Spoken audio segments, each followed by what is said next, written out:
প্রধান উপদেষ্টার সাথে প্রধান নির্বাচন কমিশনারের সাক্ষাৎ হয়েছে, এটা পত্রিকান্তরে দেখলাম। আমরা লন্ডন বৈঠকের পরে আমরা আহ্বান করেছিলাম মাননীয় প্রধান উপদেষ্টার পক্ষ থেকে নির্বাচন কমিশনে লন্ডন বৈঠকের সম্মতভাবে যেটা সিদ্ধান্ত হয়েছে ফেব্রুয়ারি 2026-এর প্রথমার্ধে নির্বাচন অনুষ্ঠানের জন্য, সেই মেসেজটি তিনি অফিসিয়ালি প্রধান নির্বাচন কমিশনারকে অথবা নির্বাচন কমিশনকে জানাবেন। সেজন্য আমরা অপেক্ষা করছিলাম। গতকালকে মাননীয় প্রধান উপদেষ্টার সাথে প্রধান নির্বাচন কমিশনের সাক্ষাৎ হয়েছে। এটা প্রকাশিত হওয়ার পর আমরা আশা করেছিলাম হয় প্রধান উপদেষ্টার কার্যালয় থেকে অথবা প্রধান নির্বাচন কমিশনারের পক্ষ থেকে প্রেসকে কিছু জানানো হবে, কি বিষয়ে আলাপ হলো, কি বিষয়ে বৈঠক হলো। সবাই এখন আমরা ধারণা করে নিচ্ছি মাননীয় প্রধান উপদেষ্টা হয়তো তার মেসেজটি প্রধান নির্বাচন কমিশনারকে জানিয়েছেন ফেব্রুয়ারি 2026-এর প্রথমার্ধে রমজান শুরু হওয়ার আগের সপ্তাহে নির্বাচন অনুষ্ঠানের জন্য প্রস্তুতি গ্রহণের বিষয়ে। এটা আমাদের ধারণা, আমরা জানি না সত্যি সত্যি এটা উনি কমিউনিকেট করেছেন কিনা, এই পরামর্শ দিয়েছেন কিনা বা ইনস্ট্রাকশন দিয়েছেন কিনা। যদি উভয় পক্ষ থেকে বিষয়টি পরিষ্কার করা হয় জাতির সামনে, তাহলে আমরা আশ্বস্ত হব। নির্বাচন কমিশনের পক্ষ থেকে বেশ কয়েকবারই বলা হয়েছে তাদের সমস্ত প্রস্তুতি সেপ্টেম্বরের ভিতরে সমাপ্ত হয়ে যাবে, এমনকি প্রকিউরমেন্টের যাবতীয় কার্যক্রম তারা সেপ্টেম্বরের ভিতরে সমাপ্ত করতে পারবেন। এরকম অনেক বক্তব্য আমরা শুনেছি নির্বাচন কমিশনের পক্ষ থেকে। ইতিপূর্বে জুলাইয়ের মধ্যে তারা সম্পন্ন করতে পারবেন সমস্ত প্রস্তুতি, এরকম কথাও আমরা শুনেছিলাম।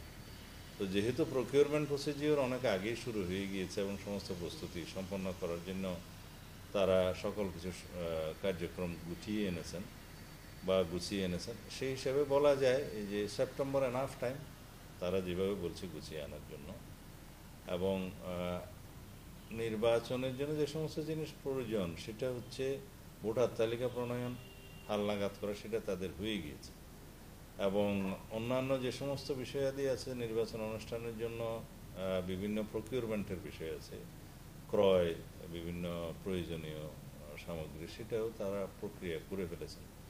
আর বাদবাকি যেটা আছে সেটা ডিলিমিটেশনের প্রক্রিয়া, সেটা শুরু হলে 3 মাসের ভিতরে সমাপ্ত করা যায়। এবং এরপরে তো তফসিল ঘোষণার পরে অনেক কার্যক্রম থাকবে, পুলিং, প্রিসাইডিং অফিসার নিয়োগ সহ ভোট কেন্দ্র ঠিক করা, ট্রেনিং করা, এগুলো চলমান প্রক্রিয়া, এগুলোর জন্য প্রস্তুতি লাগে না। রাজনৈতিক দল হিসাবে তাদের কৌশল, নির্বাচনী কৌশল হিসেবে তারা অনেক কথাই বলতে পারে, কিন্তু যেটা সম্মত হয়েছে সেটা হচ্ছে জাতীয় নির্বাচন অনুষ্ঠানের জন্য, জাতীয় সংসদ নির্বাচন অনুষ্ঠানের জন্য মোটামুটি সব দলই একমত। মাননীয় প্রধান উপদেষ্টার ঘোষিত অথবা ঘোষিত না বললেও সম্মত বলা যায় যে সময়, সেই সময়ের মধ্যে জাতীয় সংসদ নির্বাচনের জন্য সব পক্ষই, সব রাজনৈতিক দলই একমত, দ্বিমত হতে দেখিনি কাউকে। যদি তাই হয়, এই সময়ের ভিতরে নির্বাচন কমিশনের পক্ষে স্থানীয় সরকার নির্বাচন অনুষ্ঠান বা আয়োজন করা, এটা এক প্রকার অসম্ভব।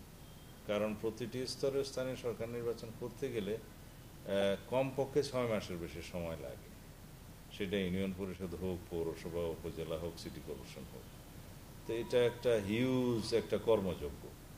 তো সেই জন্য ইলেকশন কমিশনের পক্ষ থেকে আগেও বলা হয়েছিল যে স্থানীয় সরকার নির্বাচন অনুষ্ঠান করতে গেলে আমরা জাতীয় সংসদ নির্বাচন যথাসময়ে করতে হয়তো পারবো না, যখন সরকার যদি চায় তাহলে করতে হবে, এরকম একটা কথা তারা বলেছিলেন।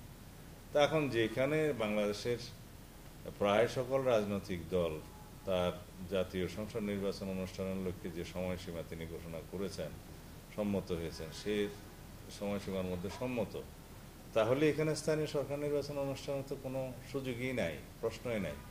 রাজনৈতিক দল হিসেবে বিএনপির অবস্থান এবং আরও বহু রাজনৈতিক দলের অবস্থান হচ্ছে, আমরা জাতীয় সংসদের নির্বাচনের জন্যই এতদিন সংগ্রাম করেছি, ভোটাধিকার প্রয়োগের জন্য এতদিন সংগ্রাম করেছি। আমরা তত্ত্বাবধায়ক সরকারের অধীনে একটি সুষ্ঠু, নিরপেক্ষ, অবাধ নির্বাচনের জন্য সংগ্রাম করেছি। স্থানীয় সরকার নির্বাচনের জন্য আমরা গণ অভ্যুত্থান করি না। তো জাতির আকাঙ্ক্ষা অনুযায়ী, প্রত্যাশা অনুযায়ী একটি সুষ্ঠু, অবাধ ও নিরপেক্ষ জাতীয় সংসদ নির্বাচন অনুষ্ঠান করাই এখন নির্বাচন কমিশনের প্রধান কাজ এবং মাননীয় প্রধান উপদেষ্টার এই সরকারের প্রধান কাজ। তত্ত্বাবধায়ক সরকার পুনঃপ্রতিষ্ঠার বিষয়ে আমি গতকালকে কথা বলেছিলাম। কারণ বর্তমানে যে সরকার আছে তার নাম হচ্ছে ইন্টারিম গভর্নমেন্ট, অন্তর্বর্তীকালীন সরকার। কিন্তু কর্ম, দায়িত্ব ইত্যাদি বিবেচনায় এটাই আসলে তত্ত্বাবধায়ক সরকার। তত্ত্বাবধায়ক সরকারের যে আইনটা, সংবিধানের আর্টিকেলগুলো 58 এবং 2 ক পরিচ্ছেদ বিলুপ্ত করা হলো পঞ্চদশ সংশোধনের মধ্য দিয়ে, সেইটা আদালতে চ্যালেঞ্জ হলে পঞ্চদশ সংশোধনে পুরোটাই যেমন চ্যালেঞ্জ হয়, তখন এই প্রভিশনগুলো কিন্তু আবার পুনর্বহাল করা হয়েছে। অর্থাৎ পঞ্চদশ সংশোধনের সেই বিলুপ্তিটা অবৈধ ঘোষণা করা হয়েছে। তার মানে তত্ত্বাবধায়ক সরকার এখন বহাল হলো। তবে এখানে একটা বিষয় আছে, সুপ্রিম কোর্টের অ্যাপিলেট ডিভিশনে জাস্টিস খায়রুল হকের সময় যে তত্ত্বাবধায়ক সরকার বিলুপ্ত করা হলো এক রায়ের মধ্য দিয়ে, সেটা আবার রিভিউ করা হয়েছে। সেই রিভিউটা পেন্ডিং আছে। ওইটা শুনানি হলে এবং রায় জনগণের পক্ষে আসলে এটা পূর্ণাঙ্গভাবে তত্ত্বাবধায়ক সরকার প্রতিষ্ঠিত হবে।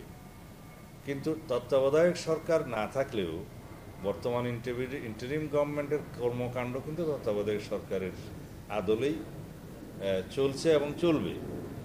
কনস্টিটিউশনের 106 অনুসারে, আর্টিকেল অনুসারে সুপ্রিম কোর্টের অ্যাডভাইজারি রুল হিসাবে এই সরকার প্রতিষ্ঠিত হয়েছে, নাম দেওয়া হয়েছে অন্তর্বর্তীকালীন সরকার।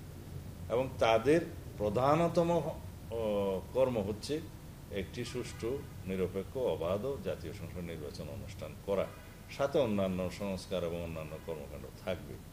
তো আদলটা হচ্ছে, শেপটা হচ্ছে অন্তর্বর্তীকালীন সরকারের, তত্ত্বাবধায়ক সরকার। পরবর্তী যে কোনো নির্বাচন অতি অবশ্যই তত্ত্বাবধায়ক সরকারের অধীনে হবে, এই নির্বাচন বাদে। তবে তত্ত্বাবধায়ক সরকারের বিধানটা সংবিধানে সংযুক্ত হওয়ার পরে সংস্কারের মধ্য দিয়ে যেহেতু আমরা যাচ্ছি, এখানে যদি কোনো পরামর্শ আসে যে তত্ত্বাবধায়ক সরকারের গঠন প্রক্রিয়া কিভাবে হবে, সেগুলো আমরা তখন ধারণ করব জাতীয় ঐক্যমত্যের ভিত্তিতে। তবে সমস্ত নির্বাচনগুলো জাতীয় সংসদের তত্ত্বাবধায়ক সরকারের অধীনে, স্বাধীন নির্বাচন কমিশনের অধীনে একটি স্বাধীনভাবে সুষ্ঠু, সুন্দর, নিরপেক্ষ নির্বাচন যদি অনুষ্ঠান হয়, এখানেই স্বৈরাচারের উৎপাদনটা বন্ধ হয়ে যাবে। আমাদের মাননীয় ভারপ্রাপ্ত চেয়ারম্যান জনাব তারেক রহমান খুব শিগগিরই দেশে আসার জন্য প্রস্তুতি নিচ্ছেন, সেইটা বলতে পারি, এর বেশি না।